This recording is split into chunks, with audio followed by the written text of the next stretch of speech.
मेरो नाम सानिया प्रधान हो र म चाहिँ देउरालीबाट आएको। आज मैले स्कुटी सिकेको 4 डेज भयो। मैले चाहिँ फर्स्टमा गुगलमा हेरेको थिएँ कुन चाहिँ ड्राइभिङ स्कुल छ भनेर। त्यहाँनिर फर्स्टमा चाहिँ सुरेखा ड्राइभिङ स्कुल आएको थियो। अन्त मैले त्यहाँ हेरेँ 5 स्टार रेटिङ पनि थियो। अन्त त्यहाँनिर उयोहरूले के भन्छ रिभ्यूहरू पनि लेख्नु भएको थियो। धेरै राम्रो लागेर चाहिँ भाडा सस्तो छ, किनभने म सिटी दर्नमा 50 रुपियाँ मात्रै गर्छ। त्यसैले मलाई दिनको 50 रुपियाँ मात्रै लाग्छ। हजुर, फर्स्टमा चाहिँ त्यो के भन्छ ब्यालेन्स गर्न अलिक साह्रो पर्दै थियो।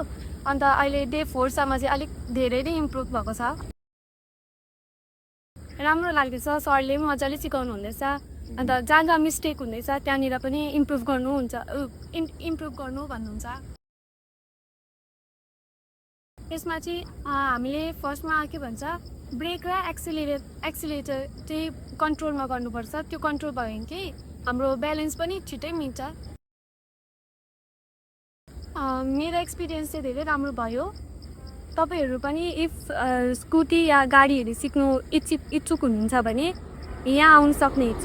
सरले धेरै राम्ररी सिकाउनुहुन्छ, कराउनु हुँदैन, मजाले मायाले नै सिकाउनुहुन्छ।